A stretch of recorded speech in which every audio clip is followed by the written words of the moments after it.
ओम श्री गणेशाय नमः।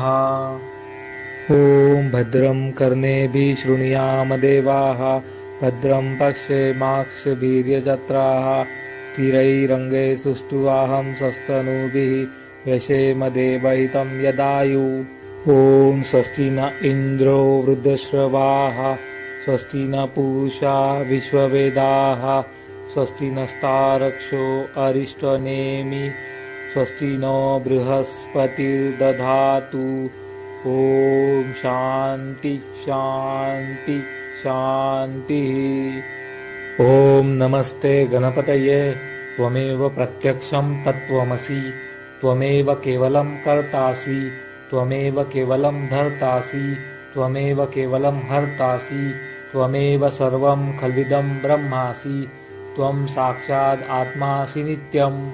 ऋतं वच्मि सत्यं वच्मि, अवत्वं माम् अववक्तारम् अवश्रोतारम् अवदातारम् अवधातारम् अवानुचानमवशिष्यम् अवपश्चातात् अवपुरस्तात् अव उत्तरातात् अवदक्षिणातात् अवचोर्ध्वातात् अवाधरातात् सर्वतो मां पाहि पाहि समन्तात्। त्वं वाङ्मयस्त्वं चिन्मयः, त्वमानन्दमयस्त्वं ब्रह्ममयः, त्वं सच्चिदानन्दाद्वितीयोऽसि, त्वं प्रत्यक्षं ब्रह्मासि, त्वं ज्ञानमयो विज्ञानमयोऽसि।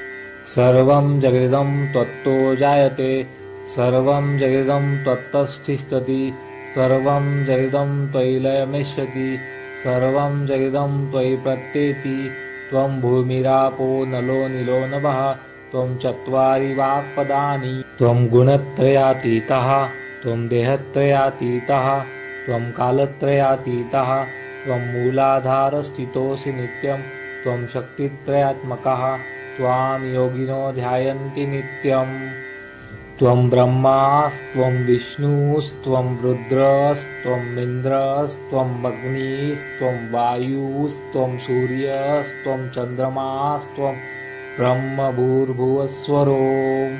गणादीन् पूर्वमुच्चार्य वर्णादीन् तदनन्तरम्, अनुस्वारः परत्तरः अर्धेन्दुलस्थितं तारेण रुद्धम्, एतत्तव मनुस्वरूपम्।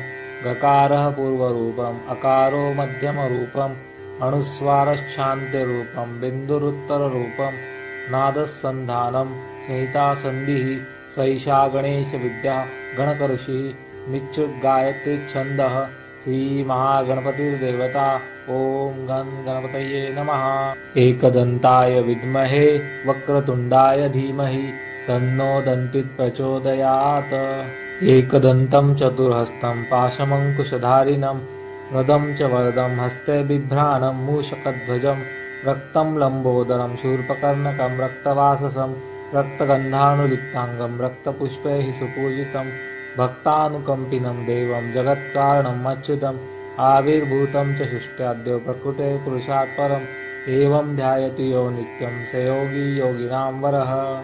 नमो व्रातपतये, नमो गणपतये, नमः प्रमदपतये, नमस्ते अस्तु लम्बोदराय, एकदन्ताय विघ्ननाशिने, शिवसुताय श्रीवरदमूर्तये नमः।